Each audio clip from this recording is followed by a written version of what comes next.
반갑습니다. 탕자입니다. 여러분, 지금 저희가 보고 있는 이 요한계시록은 모든 성경의 말씀이 다 와서 만나는 결론의 책인 것입니다.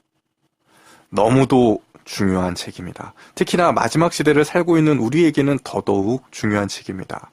창세기에서는 우리가 어떻게 해서 낙원에서 쫓겨났는지를 보여주고 있고, 성경의 마지막인 요한계시록은 우리가 어떻게 낙원으로 돌아가는지를 보여주고 있습니다. 여러분, 우리는 잃어버린 본래의 우리의 땅을 찾아가는 길입니다. 그 내용을 이제 다룰 4장과 5장을 통하여서 더 확실히 알게 되실 것입니다. 특히 오늘은 4장을 먼저 보도록 하겠습니다. 다만 이번 내용은 저에게 상당히 부담이 되는 내용입니다. 그 이유는 계시록의 내용이 어디 하나 중요하지 않은 것이 없지만 지금 다루려는 내용은 하나님의 보좌에 대한 내용이기 때문입니다.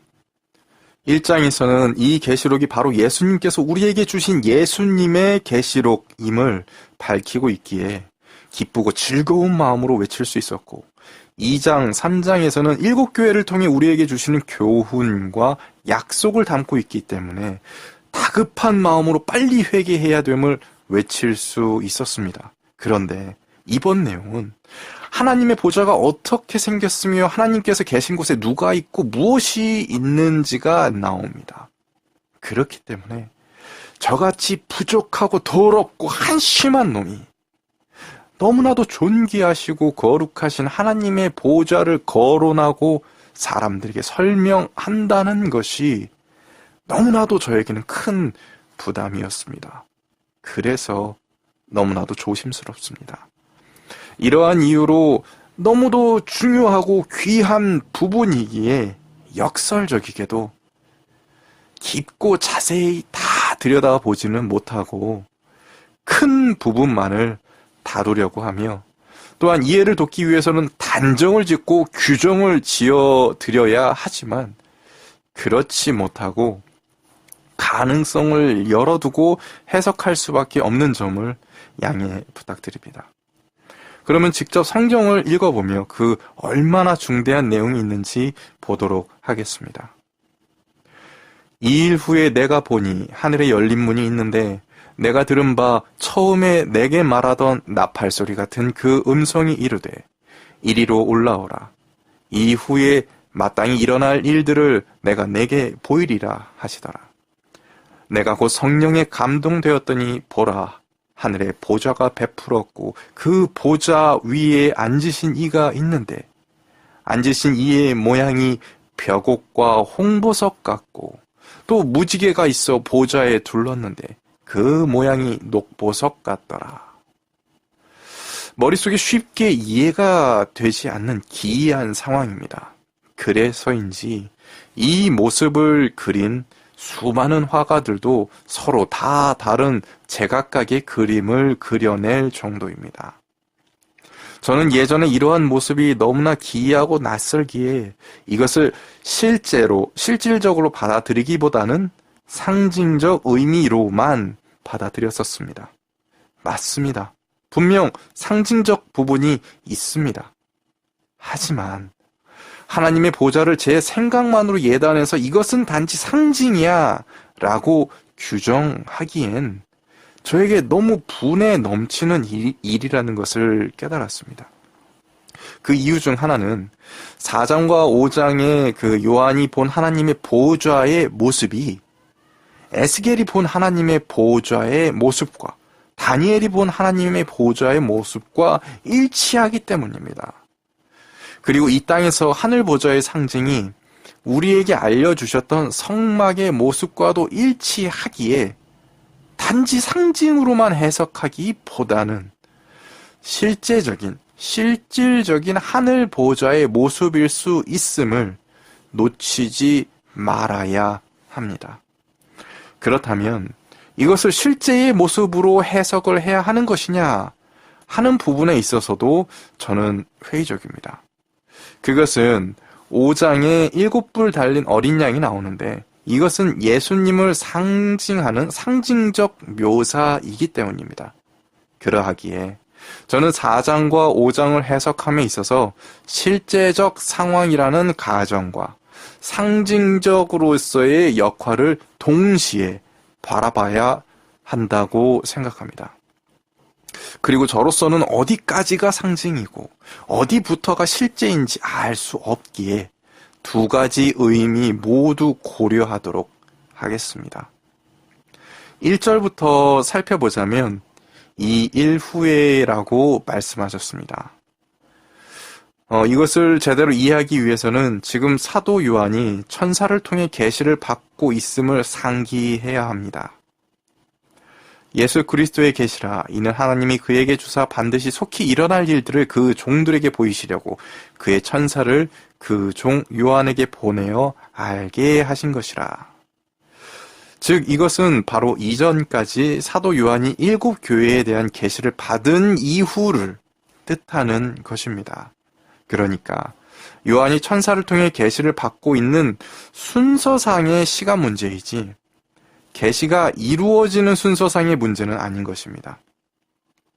이것을 강조하는 이유는 이것을 알지 못하고 넘어가면 7 인과 7 나팔이 순차적으로 설명된 것이 아닌 순차적으로 이루어지는 것으로 오해할 수 있기 때문입니다.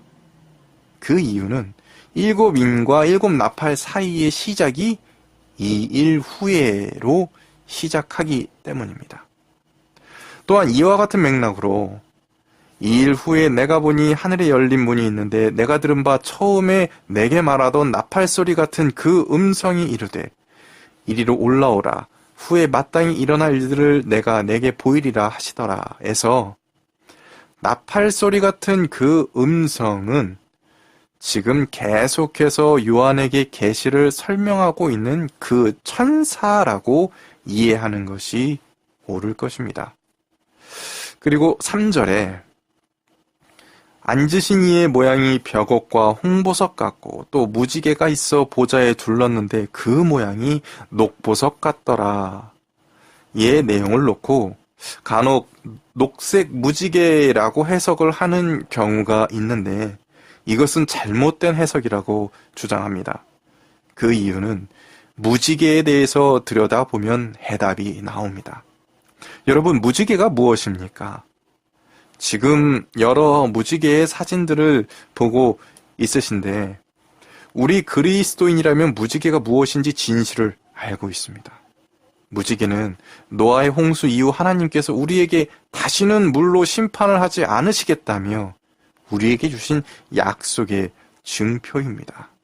조금 바꿔서 말하면 노아의 홍수가 사실이었다는 약속의 증표이고 하나님이 살아계시다는 증거이며 우리가 하나님을 떠나면 심판에 이를 수 있음을 알려주는 경고이기도 한 것입니다. 그런데 이 세상은 이 무지개를 완전 다른 것으로 바꾸어 놓았습니다.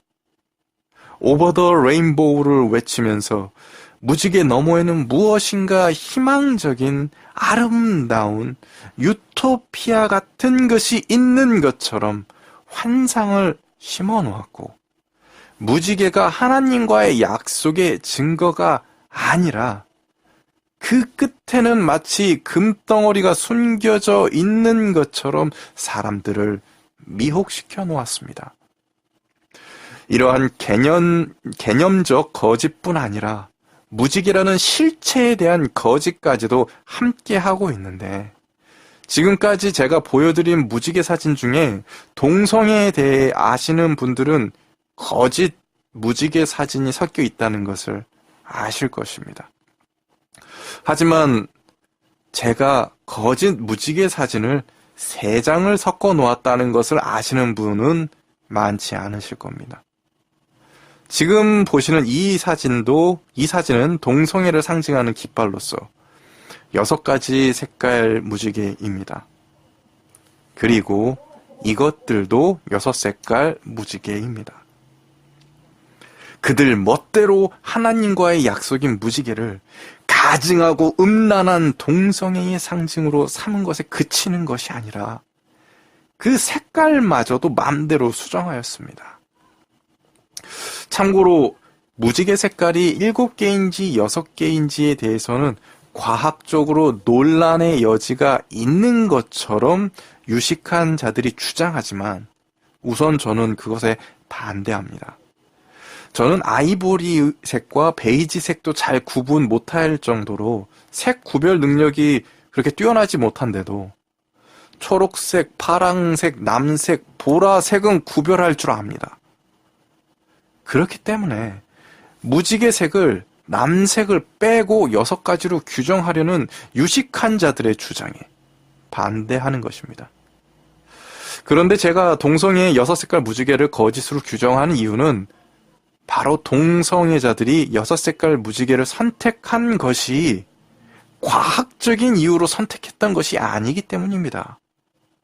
그들이 6색깔로 변질시킨 이유는 너무나도 어이없게도 그들이 동성애 퍼레이드를 할 때 그 길 양쪽으로 반으로 나누어서 깃발을 나누어 배치하기에 7색깔보다는 6색깔이 편리하였다는 이유였습니다. 그리고 애초에 그들은 7색깔이 아닌 8가지 색깔의 무지개를 상징으로 삼으려고 했었습니다. 그렇기 때문에 동성애를 주장하는 이들에게 무지개가 7색깔인지 6색깔인지는 애초에 중요한 것이 아니었습니다. 그리고 우리가 알고 가야 할 것이 이러한 동성애자들과 동성애의 뜻을 같이 하기 위해서 한동안 미국의 그 유명한 회사인 애플의 로고도 동성애의 무지개 색깔이었습니다. 그리고 결국 이렇듯 동성애의 목소리가 커지더니 몇 년 전 미국은 동성애가 합법이 되어버렸습니다. 너무나도 안타까운 일입니다. 참고로 애플의 그 한입 베어문 사과 로고도 비록 색깔은 지금 무채색으로 바뀌었지만 동성애를 인정하고 주장하는 로고입니다.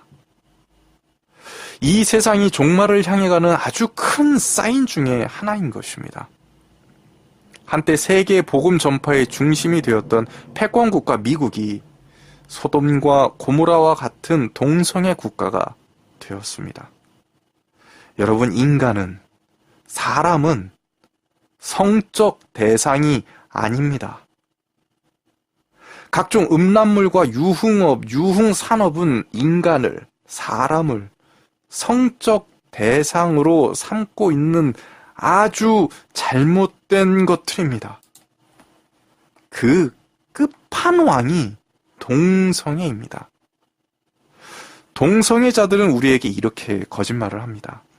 사랑이라는 것은 인간을 성적 대상으로 보는 것이고, 그러므로 성적 대상을 이성을 선택하던 동성을 선택하던 그것은 사랑이고 본인의 자유라고 외치는 것이 동성애자들의 거짓 논리이고 사실 왜곡이고 조작이고 날조입니다. 그래서 동성애자 중에서도 진보적인 진영은 근친상간까지도 용인하는 것입니다. 그들은 우리를 미혹하는데 너무나도 유능합니다. 너무나도 감성적이고 감각적이고 감정을 자극할 줄 압니다. 그래서 그들은 이렇게 말합니다. 마음의 이끌림에 충실하는 것이 사랑이야. 사랑은 자유야. 심장을 뛰게 하는 사람이 나의 진정한 사랑이야. 너의 사랑을 막는 자는 우리의 자유를 막는 자야. 등등. 그들의 감성적인 말에 미혹되어서는 안 됩니다. 우리는 이러한 거짓과 싸워야 합니다. 하지만 우리는 육과의 전쟁이 아닌 영적 전쟁을 해야 하는 것입니다. 즉, 동성애자들을 미워할 것이 아니라 동성애라는 거대한 영과 싸워야 하는 것입니다. 다시 말해서 동성애자들이 회개하여 돌아오면 언제든지 연합해야 하지만 동성애라는 개념과 연합을 해서는 절대로 안 되는 것입니다. 그런데 지금의 기성교회는 동성애자는 더럽게 여기면서도 정작 동성애라는 영적 흐름에는 정치적인 이유로 거짓된 성경 해석으로 동성애를 반대하지 않는 아주 역겨운 상황입니다. 여러분, 회개해야 합니다. 여러분, 너무나도 음행하고 음란에 물들었던 제가 먼저 회개합니다. 여러분, 우리가 먼저 회개해야 교회라고 불리우는 교단이 회개할 수 있습니다. 교단이 회개해야 국가가 회개할 수 있습니다. 그러나 여러분, 어쩌면 우리는 이미 타락해버린 거대한 영적 흐름을 바꿀 수 없을지도 모릅니다. 하지만 우리는 확실히 우리 자신의 영적 흐름은 바꿀 수 있습니다. 그 작은 불씨가 모여 큰 불을 이룰 것입니다. 여러분, 우리가 먼저 회개합시다.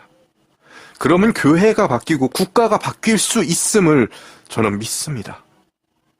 남을 비판하고 분노하기보다 온유한 마음으로 우리가 먼저 회개합시다. 이것에 있어서는 저도 너무나도 부족하였습니다. 먼저 분노할 줄 알았고 먼저 남을 비판할 줄 알았습니다. 이것을 제가 먼저 회개합니다. 여러분, 우리가 먼저 회개하도록 합시다. 여러분, 여기에 더해서 무지개에 대하여 한 가지 더 살펴볼 것이 있는데, 그것은 바로 무지개라는 것은 7가지 색깔로만 구성된 것이 아니라 빨간색 밖의 적외선과 보라색 밖의 자외선까지 모두 합쳐진 스펙트럼 현상이라는 것입니다. 즉, 백색의 빛이 분광되어 나타나는 무지개는 7가지 색의 가시광선과 2가지의 비가시광선이 합쳐져 있는 것입니다. 저는 이것에 굉장히 흥미를 가지고 있었습니다. 그러다가 이것이 성경에서 우리에게 맺으라고 명령하신 성령의 열매와 개수가 같음에 관심을 가졌습니다. 온전한 무지개라면 9가지의 빛을 모두 고르게 가지고 있어야 하듯이 온전한 그리스도인이라면 9가지의 성령의 열매를 모두 고르게 가지고 있어야 한다는 뜻으로 이해가 되었습니다. 그 이유가 9가지 성령의 열매인 사랑과 희락과 화평, 오래 참음과 자비와 양선과 충성, 그리고 온유와 절제, 이 중에서 만약 자비와 양선 그리고 오래 참음만을 강조한다면, 이것만 뛰어나다면 불교와 다를 바가 없습니다. 그리고 성령의 열매 중에서 화평, 즉 평화만을 중요 가치로 삼는다면 문란한 자유연애를 주장하면서 그 세력을 키웠던 70년대 히피 문화와 같아집니다. 그리고 만약에 오직 충성만을 중요 가치로 여겨서 강조한다면 이슬람의 교리도 옳은 것이 되어버립니다. 또한 온유함과 절제와 양선을 강조한다면 지금 이 시대의 드라마나 영화에서 우리에게 세뇌시키고 각인시키는 선한 사람의 이미지와 부합할 것입니다. 거기에 희락만을 강조한다면 쾌락주의적 오류에 또한 빠질 것입니다. 즉, 녹보석 같은 모양 중에 하나님의 보좌를 두르고 있는 무지개의 형상은 실제적인 모습으로도 그대로 무지개 색이 인정돼야 함은 물론이고, 하나님께서 성령의 9가지 열매를 그 누구보다도 완전하게 온전하게 갖추고 계시다는 말로 이해해야 할 것입니다. 이것은 우리에게 평온하고 안정감을 주는 그 숲속의 색깔과도 같은 녹색이 너무나도 아름다운 보석의 색깔처럼 빛나는, 우리가 형언할 수 없을 정도의 아름다움과 조화 속의 하나님의 그 올바른 성품을 보여주고 있는 것입니다. 이것은 다시 말해서 구약의 여호와는 심판의 하나님이고 신약의 예수님이 사랑의 하나님이라는 것은 거짓이라는 것입니다. 여호와께서는 항상 성령의 열매로 충만하셨으며 성령의 열매 그 자체이신 분인 것입니다. 이것이 구약에서 에스겔과 다니엘이 보았던 하나님의 동일한 모습이며, 성경의 마지막인 신약 요한계시록에서 사도 요한도 보게 된 동일한 거룩하시고 선하신 올바른 하나님의 모습인 것입니다. 이렇듯 우리는 하나님이 우리에게 주신 것들을 그대로 받아들이고 함부로 변질시켜서는 안 되는 것입니다. 그러하기에 녹색 무지개라는 해석에 반대하는 것이며, 지금 보시는 것과 같은 그림과 같이 녹보석과 같이 아름다운 배경에 무지개가 있는 모습이 보다 더 올바른 해석이라고 주장합니다. 다음 구절을 보시겠습니다. 또 보좌에 돌려 24보좌들이 있고 그 보좌들 위에 24장로들이 흰옷을 입고 머리에 금관을 쓰고 앉았더라. 어린 시절 저는 이 구절을 보면서 하나님 보좌 옆에 있는 24장로가 너무 힘들어 보이기에 나는 커서 장로는 되지 말고 집사 정도만 돼야지 라는 생각을 했었습니다. 참 어린아이에 어울리는 유치한 생각이었고, 지금 돌아보면 한심한 생각이었고 잘못된 생각이었습니다. 그 24장로의 자리는 너무나 영광스러운 자리입니다. 여러분, 우리는 세상에서의 사장, 회장, 국회의원, 장관, 대통령 등의 자리를 우리가 바라보아야 할 것이 아니라 바로 이 24장로의 자리가 우리가 진정 바라보아야 할 자리인 것입니다. 그런데 이 24장로의 모습이 어딘가 낯익지 않으십니까? 바로 우리가 앞서 배웠던 7교회에서 이긴 자에게 주신 약속과 같은 모습인 것입니다. 흰옷을 입고 금면류관을 쓰고 하나님 옆 보좌에 앉아 있는 것입니다. 여러분, 이것은 이긴 자들의 표상이며 천사들의 모습이 아닌 바로 우리 인간들을 대변하는 모습인 것입니다. 모세 때로부터 이스라엘에는 제사장을 24반열로 나누어서 순번대로 돌아가며 제사를 지내었습니다. 즉 24장로는 대제사장이신 예수님을 따르는 교회이자 제사장인 우리 모두를 대변하는 모습이며, 큰 안식일에는 24반열이 모두 참여하여 제사에 참여한 것과 같이, 마치 군인들의 열병식과도 같이 모두가 함께 나와 있는 모습을 지금 보여주고 있는 것입니다. 그리고 여기에 더해서 상징적으로 뿐만 아니라 저는 실제적으로도 인간을 대변한다고 여기고 있습니다. 그것은 우리는 이미 살아있는 육신을 가지고 하늘로 올라간 사람 2명을 알고 있습니다. 바로 에녹과 엘리야입니다. 그런데 이들 말고도 우리는 더 많은 사람이 육신을 가지고 이미 하늘로 올라갔음을 유추할 수 있는 대목이 있습니다. 예수께서 다시 크게 소리 지르시고 영원히 떠나시니라.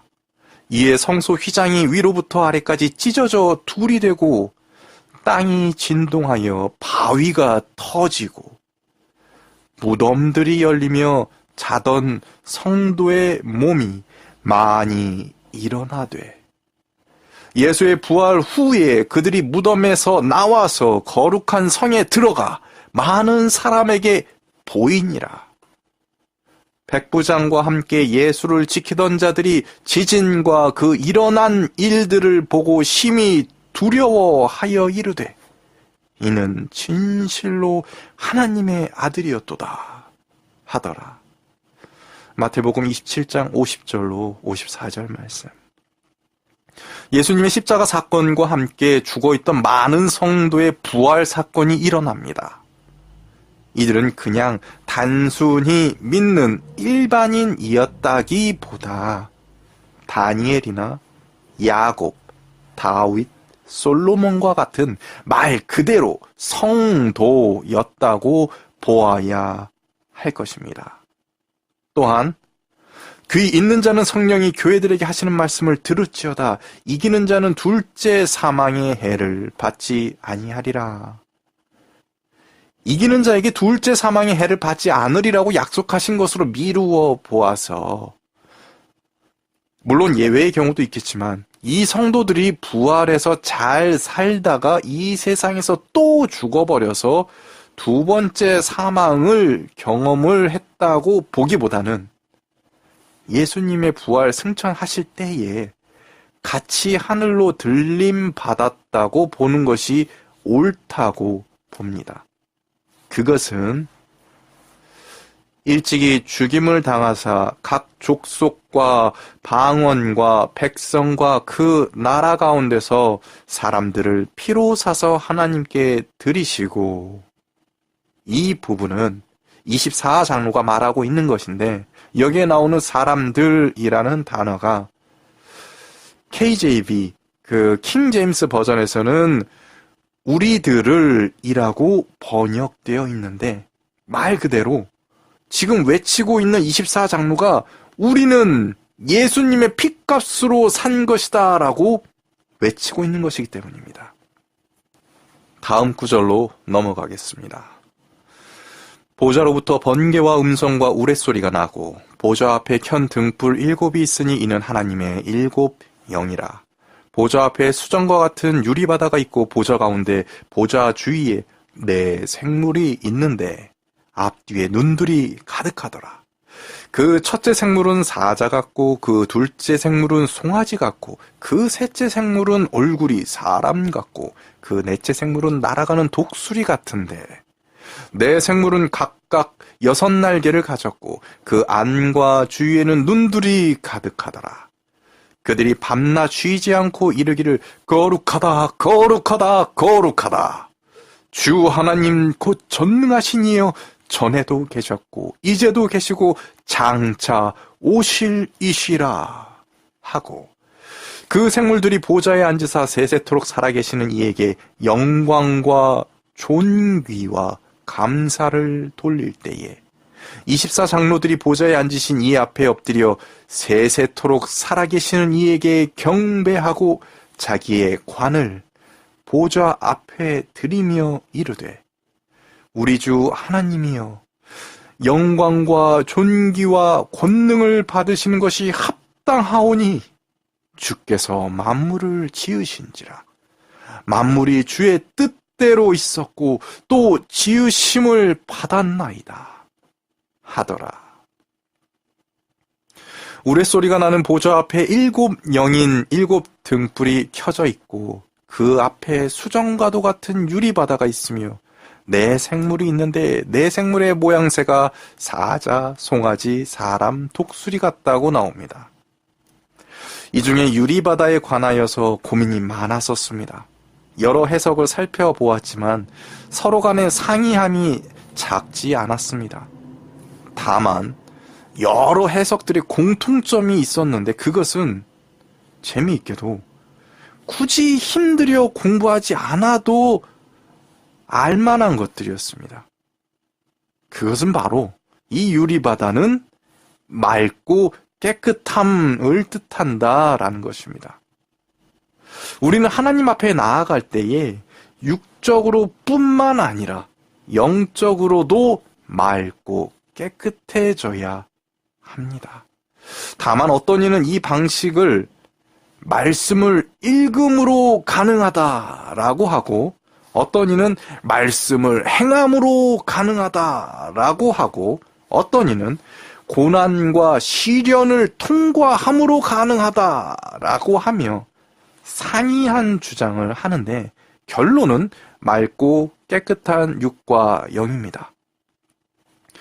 그리고 뒤이어 나오는 내 생물에 대하여서 어릴 적 저는 굉장히 기괴한 모습이라고 생각을 하며 계시록을 더욱 어렵게 느끼게 하는 것 중에 하나였습니다. 그런데 이스라엘의 전통과 역사를 배우고 나니 보다 더 명확히 이해가 되었습니다. 과거 이스라엘은 모세 때의 장막, 그 성막 시절부터 이 네 가지 상징물과 친숙하였습니다. 우선 성막을 빙 둘러서 12지파가 자리를 잡는데 그 성막의 동서남북에는 깃발이 있었습니다. 그 깃발이 바로 사자와 송아지, 그리고 사람, 독수리였습니다. 또한 성막은 그 지붕이 4겹으로 되어 있었는데 가장 이제 바깥은 해달의 가죽으로 정말 볼품없고 허름해 보이지만 그 내부에는 고운 실로 정성껏 수를 놓은 아름다운 내부였습니다. 그리고 그 안에 그 아름다운 내부에 그룹 천사를 수놓았는데 그 모습이 바로 사자, 송아지, 사람, 독수리였습니다. 너는 성막을 만들되 가늘게 꼰 배실과 청색, 자색, 홍색 실로 그룹을 정교하게 수놓은 10폭의 휘장을 만들지니. 출애굽기 26장 1절 말씀. 바로 사자는 힘을, 송아지는 인내를, 사람은 지성을, 독수리는 그 신속성과 멀리 보는 천리안과도 같은 능력을 대변하는 것입니다. 그리고 이러한 모습과 속성은 과거로부터 예수님을 상징하는 모습으로도 쓰였습니다.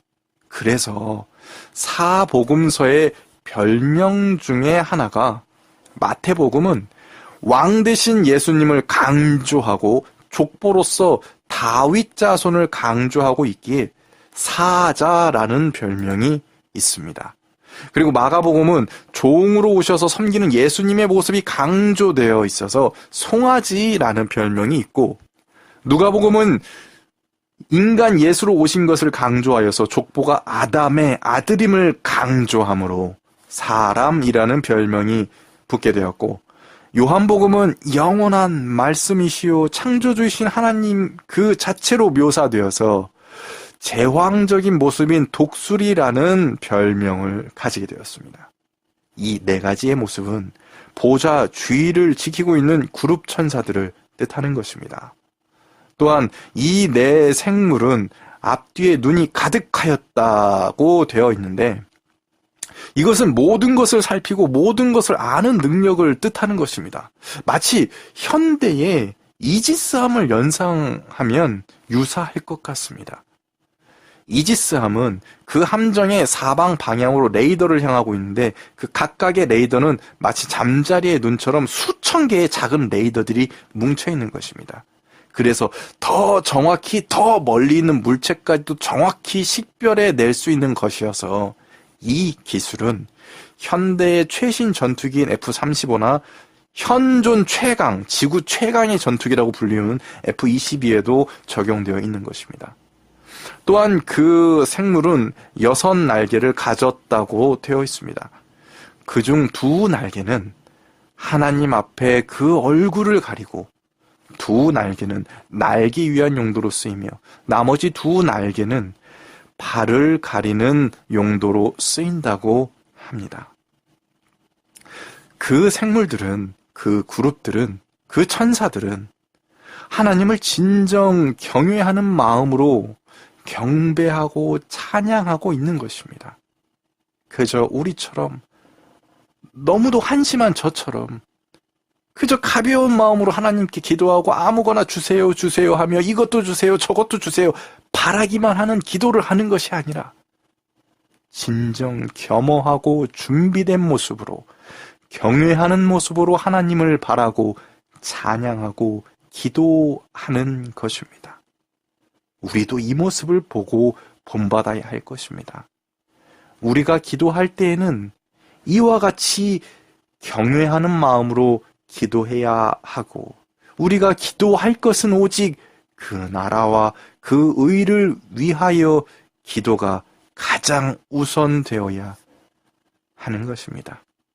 그리하면 그 외의 것들은 아버지께서 채워주실 것입니다. 이 그룹 천사들이 여호와 하나님께 영광과 존귀와 감사를 돌릴 때에 24장로들은 자신들의 금 면류관을 보좌 앞에 드리며 하나님을 찬양합니다.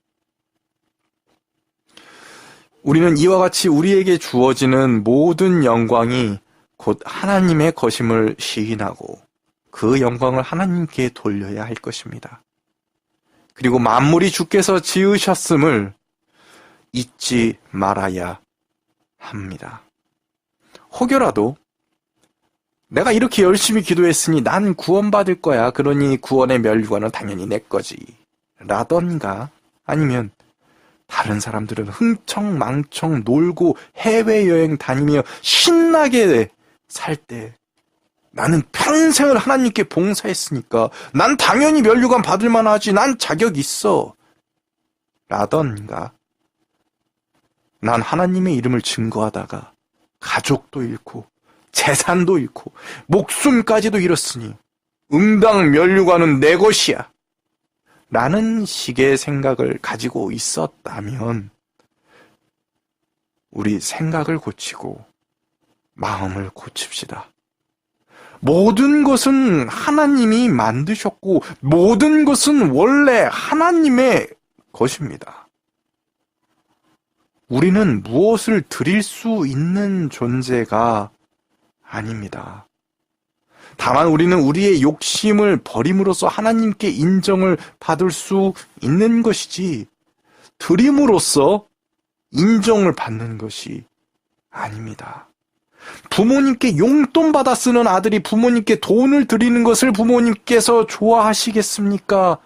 부모님의 말을 순종하여 따르는 것을 좋아하시겠습니까?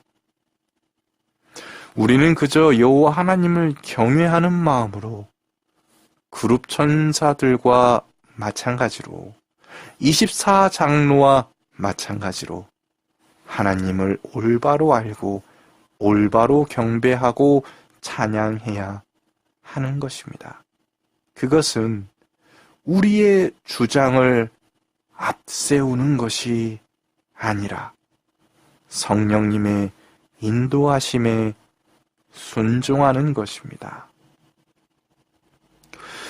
여러분, 다음 시간에는 우리의 잃어버린 땅을 되찾아 주기 위해서 모든 것을 내어주시며 헌신하시는 예수님의 그 모습을 더 깊이 알아보도록 하겠습니다. 온유함과 기쁜 마음으로 승리하시길 바랍니다. 다음 시간에 뵙겠습니다.